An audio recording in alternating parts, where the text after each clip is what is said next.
Ram Ram ji.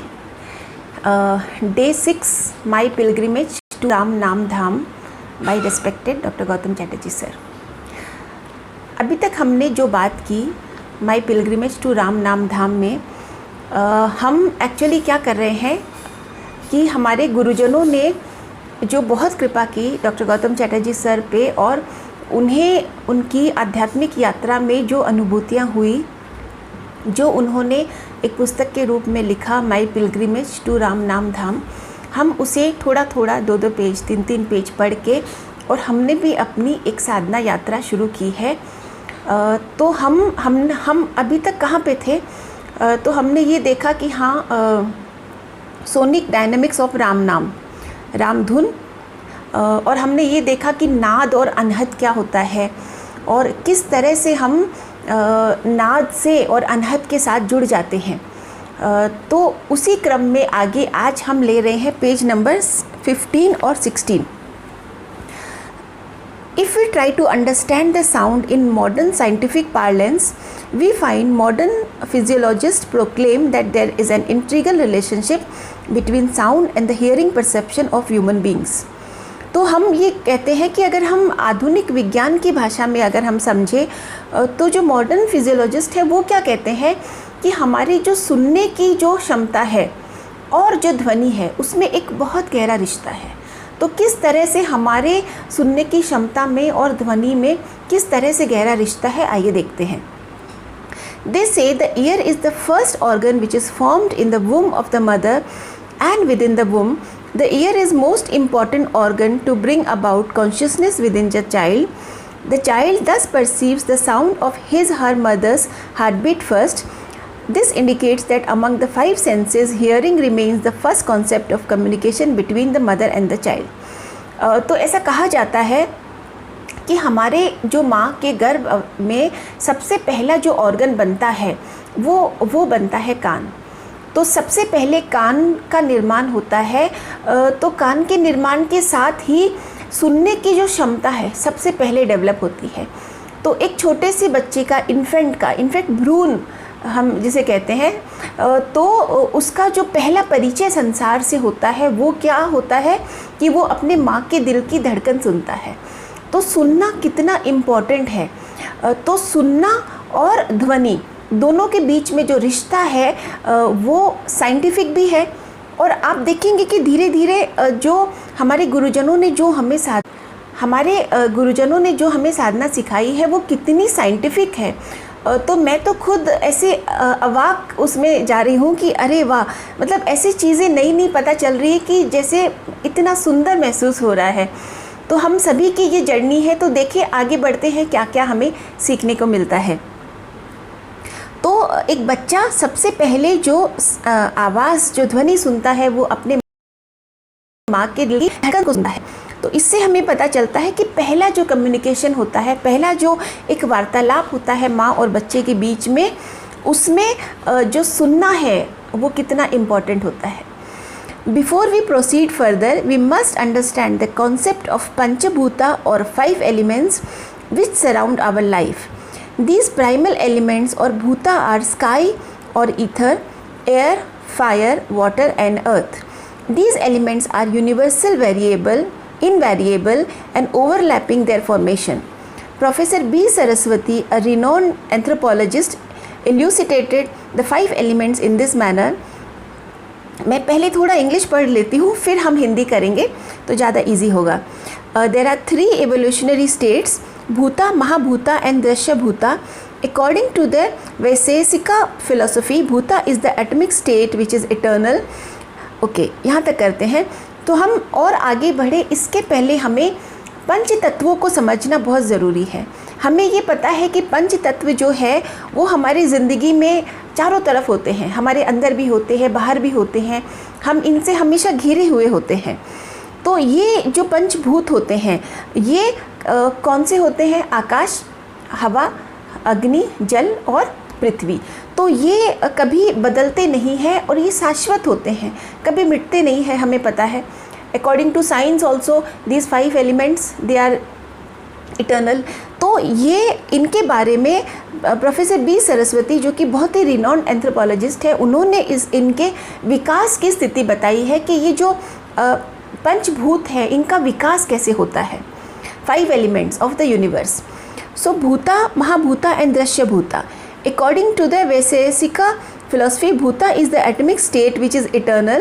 When 2 parmanus combine, it is called dvanuka, diatomic, and when 3 dhyanuka combine, it becomes trasarenuka, triatomic. And in the like manner, there is also chaturmukha.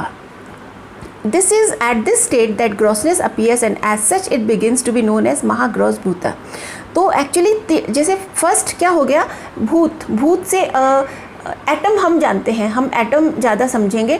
तो जब atom होता है, तो जब 2 atoms मिलते हैं तो फिर क्या बन जाता है, डाई एटमिक। 2 एटम्स मिलते हैं, और जब 3 मिलते हैं तो उसे हम बोलते हैं ट्राई एटमिक, और जब 4 मिलते हैं तो वो ग्रॉस लेवल आ जाता है कि जब हम चीज़ों को देख सकते हैं।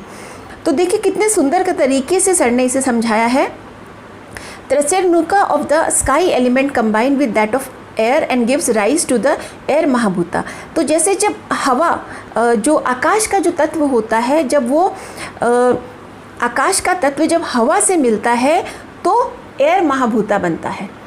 और उसी तरह से sky, air and fire are in the water महाभूता। और पानी में क्या होता है, स्काई होती है, एयर होती है और फायर होती है। और अर्थ में क्या होता है, अर्थ महाभूता कंटेन्स ऑल द 4 महाभूतास। जो धरती है उसमें 4 महाभूत होते हैं। तो कैसे स्टेप बाय स्टेप देखिए, पहले आकाश, आकाश से हवा, हवा से फिर फायर, फायर से फिर वाटर, वाटर से धरती। This process of regressive intrusion is called अनुप्रसव्या, आफ्टर विच ऑल द महाभूतास अटेन देयर नॉर्मल पोजिशन। तो ये जब ये सारे के सारे 5 महाभूत जब इनका डिस्प्लेसमेंट होता है तो ये सारे के सारे अपने नॉर्मल पोजीशन में आ जाते हैं। तो ये तो हो गया साइंटिफिकली। अब इसे हम किस तरह से जो हमारे ध्वनि राम से हम जोड़ेंगे। Thus we see in Vaiseshika philosophy the context of 5 bhutas are never in its singular element, and in the process of integration and interpolarization the 5 elements come at the 4 at our perceivable level। तो हम ये देखते हैं कि ये 5 भूत हैं, वो कभी भी एक अकेले नहीं रहते। तो ये हमेशा एक दूसरे से मिलते हैं और फिर डिसइंटीग्रेशन होता है। तो ये प्रोसेस चलती रहती है। तो जब ये प्रोसेस, ये जो प्रक्रिया चलती है, तो हमारे वो अनुभूति के स्तर पे आते हैं। तो अब हमने ये यहाँ तक समझा कि 5 एलिमेंट्स क्या है। अब इन 5 एलिमेंट्स का जो कनेक्शन है वो हमारी राम नाम साधना से कैसे है। We also understand that sound is a quality of ether and perceived through its reaction upon other elements, yet sound has its presence in all the 5 elements। अच्छा, हमें ये भी पता है कि जो ध्वनि है वो ध्वनि किसकी क्वालिटी है, कि ध्वनि किसका गुण है, आकाश तत्व का गुण है। और वो हमें कब सुनाई है, जब उसका जो रिएक्शन होता है दूसरे एलिमेंट्स पे। तो और ध्वनि जो है वो 5 एलिमेंट्स में होती है, 5 तत्व में ध्वनि का प्रेजेंस रहता है। और कैसे, एज द स्काई और ईथर रिमेन्स स्फोटा एट द परसीवेबल लेवल। जैसे कि आकाश में हम उसे स्फोट कहते हैं कि जब ध्वनि की गूंज सुनती है तब हम उसको अनुभूत कर सकते हैं। That is sound. Similarly air has it sound which can be felt when touched. अच्छा, हवा में भी ध्वनि होती है। तो हवा की ध्वनि को हम कैसे महसूस करते हैं, जब हवा हमें छूती है तो हमें पता चलता है कि हवा की ध्वनि, तो हवा को हम महसूस करते हैं और सुनते हैं। देन द फायर एलिमेंट है साउंड, टच एंड विजन। और अग्नि तत्व में ध्वनि भी होती है और उसको हम स्पर्श भी कर सकते हैं और उसको हम देख भी सकते हैं। तो देखिए डिफरेंस, देखिए पहले आकाश को हम सुनते हैं, फिर हवा को हम महसूस करते हैं और सुनते हैं, और जो अग्नि तत्व है उसको हम सुनते भी हैं, उसको हम देख भी सकते हैं और उसको हम महसूस भी कर सकते हैं। Again in water element there is sound, touch, vision and taste. और पानी में, पानी को हम, पानी की आवाज़ भी होती है, हम सुनते भी हैं, उसको हम छू भी सकते हैं, उसको हम देख भी सकते हैं और उसका स्वाद भी ले सकते हैं। और finally in the earth element we find sound, touch, vision, taste and smell. और फाइनली जो धरती का जो एलिमेंट है, ये एक्चुअली ये पेज पढ़ा मैंने तो मुझे भी मैंने बहुत टाइम दिया अपने आप को कि मैं इसे समझूं। तो बहुत सुंदर तरीके से जब तक हम इसे अपने अंदर आत्मसात ना कर ले तब तक हम राम नाम ध्वनि से उसको कनेक्ट नहीं कर पाते। तो मैं तो ऑफ कोर्स बहुत लो उसकी हूँ, तो मुझे बहुत बार इसको पढ़ना पड़ा अपने अंदर आत्मसात करने के लिए। तो पानी तत्व में हम क्या देखते हैं, आवाज़ भी है, छू भी सकते हैं, देख भी सकते हैं और उसका स्वाद भी ले सकते हैं। और फाइनली जो धरती का जो तत्व है, भूमि तत्व, तो भूमि तत्व में वी फाइंड हमें आवाज़ भी है उसमें, उसे हम छू भी सकते हैं, उसे हम देख भी सकते हैं, उसका स्वाद भी होता है और उसमें सुगंध भी होती है। तो ये पांचों, here we see all the 5 elements are perceive through some particular senses of ours. तो हम देखते हैं कि ये पांचों तत्व हमारी कुछ सेंसेस के द्वारा हम इनको अनुभूत कर सकते हैं, इन पांचों तत्वों को।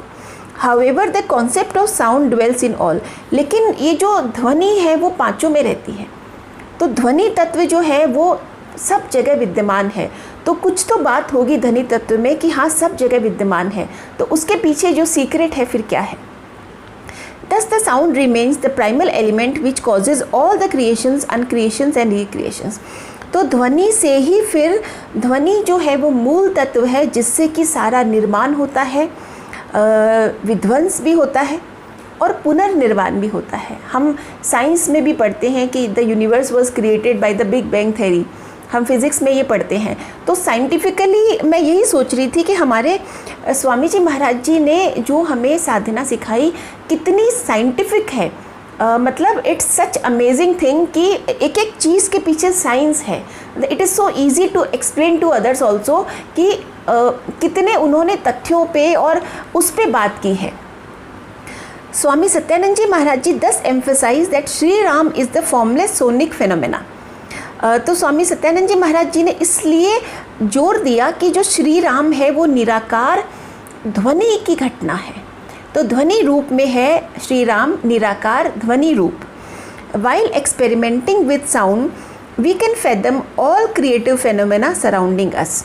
तो हम जब ध्वनि के साथ जब हम प्रयोग करते हैं तो जो भी निर्माण हो रहा होता है हमारे चारों तरफ, हम उसमें अंदर जा सकते हैं, हम उसमें डुबकी लगा सकते हैं, हम उसके तह तक, उसके था तक, उसके तल तक पहुंच सकते हैं।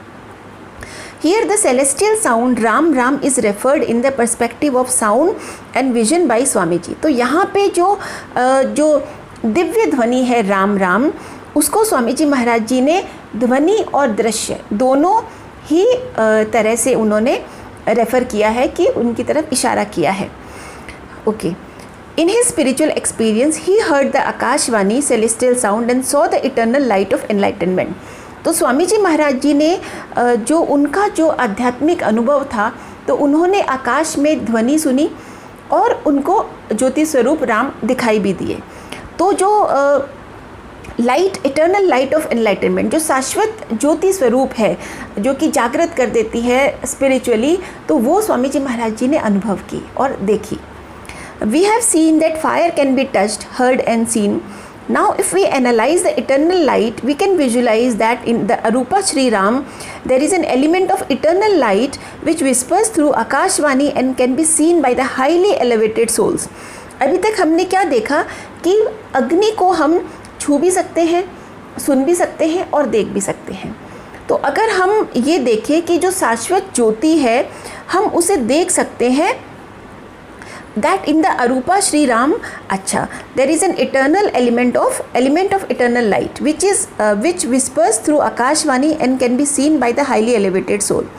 तो जो निराकार राम है, ज्योति स्वरूप राम है, उन्हें आकाशवाणी के द्वारा स्वामी जी महाराज जी ने देखा और सुना। तो जो बहुत जागृत, जो बहुत ही उच्च कोटि की जो आत्माएं होती है वो फिर उन्हें देख सकते हैं। तो ज्योति स्वरूप निराकार राम को वो देख सकते हैं, जैसे कि हमारे स्वामी जी महाराज जी ने देखा। तो कितनी सुंदर बात है ये। I recall once while sitting at the feet of doctor Vishwamitra ji Maharaj ji, I asked him can anybody smell the presence of somebody who is not present. तो सर अपने बारे में बता रहे हैं कि एक बार मैं डॉक्टर महाराज जी के चरणों में बैठा था और मैंने ये पूछा कि क्या कोई जो कि अभी प्रेजेंट नहीं है उनकी खुशबू उसे आ सकती है। तो सर का मतलब था महाराज जी के बारे में कि महाराज जी नहीं है होते उनके पास, फिर भी वो उनकी खुशबू को महसूस करते थे। तो सर ने अपनी जो जिज्ञासा थी उसे शांत करने के लिए पूछा कि क्या ऐसा संभव है। I must clarify here, I use to smell something similar about my guru. तो सर बता रहे हैं कि उन्हें भी अपने गुरु के बारे में ऐसा महसूस होता था कि उन्हें खुशबू आती थी। दो ही was not present I use to feel he was around. जबकि वो होते नहीं थे स्थूल रूप में, लेकिन उन्हें ऐसा महसूस होता था कि अभी गुरु मेरे पास है। Doctor Vishwamitra ji Maharaj ji replied in affirmative and said it is possible in even one can hear his sound also. तो डॉक्टर महाराज जी ने ये कहा कि ये संभव है और उनके जो ध्वनि है वो भी आप सुन सकते हैं। तो इसे सुन के, ऐसा पढ़ के मुझे ऐसा लग रहा है कि काश हम भी उस स्थिति तक पहुँचे कि हम भी अपने गुरु की सुगंध को महसूस कर सके, उनके शब्दों को सुन सके। तो अब फाइनली मैं जो इसका जो सार है वो पढ़ने जा रही हूँ। और जैसा आपको पता है बहुत ही सुंदर सी सोल है, वो ये लिख रहे हैं, एंड ऑफ कोर्स जब वो परमिशन देंगे तो मैं उनका नाम भी लूँगी। तो उन्होंने लिखा है उन्हीं के शब्दों में, आज के प्रसंग से यह बात स्पष्ट है कि यह विज्ञान का युग है, अतः वैज्ञानिक दृष्टि से प्रमाणित सिद्धांत ही सर्वमान्य होता है। ऑफ कोर्स विज्ञान का युग है, तो जिस बात के पीछे साइंटिफिक रीज़न होता है उस बात को फिर सब मानते हैं। ऑफ कोर्स वैज्ञानिक दृष्टि से समझे तो गर्भ में सर्वप्रथम कान की रचना होती है। कान की रचना के बाद ही बच्चा माँ की धड़कन की आवाज़ या धुन सुन सकता है।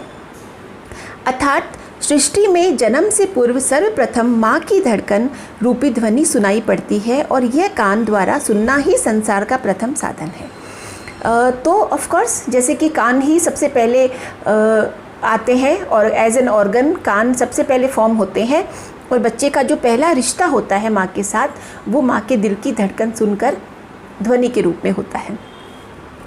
जैसा कि सर्वविदित है कि हमारे शरीर को पंचभूत भी कहते हैं, क्योंकि ये 5 तत्वों से मिलकर बना है, जैसे जल, वायु, अग्नि, आकाश और पृथ्वी। ये तत्व अपरिवर्तनीय है, ये बदलते नहीं हैं।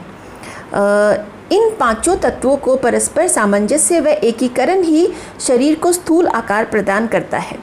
तो ये जो 5 तत्व आपस में मिलते हैं तभी हमारे शरीर को जो स्थूल आकार है वो मिलता है।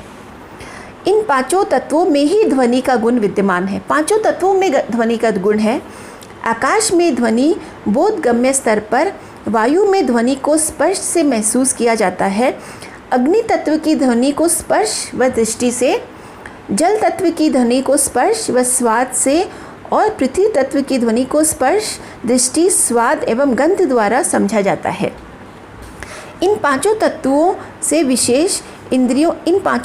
को विशेष इंद्रियों के माध्यम से ही हम जान सकते हैं। अतः ध्वनि ही सारी सृष्टि के सृजन एवं मनोरंजन का कारण है। तो ध्वनि से ही सारी सृष्टि होती है। श्री स्वामी जी महाराज जी ने अपनी आध्यात्मिक अनुभूति में आकाशीय ध्वनि ही सुनी थी एवं ज्ञान की शाश्वत ज्योति के दर्शन किए थे। अतः राम शरणम में राम निराकार ध्वनि का ही प्रतिरूप है। जैसे अग्नि को देखा, सुना व छुआ जा सकता है, वैसे ही राम जो शाश्वत प्रकाश है, ज्योति स्वरूप है, उसे आकाशवाणी द्वारा सुना जा सकता है और उच्च आत्माओं द्वारा देखा भी जा सकता है। श्री स्वामी जी महाराज जी ऐसे ही उच्च आत्मा थे जिन्होंने ज्योति स्वरूप शाश्वत राम के दर्शन किए थे।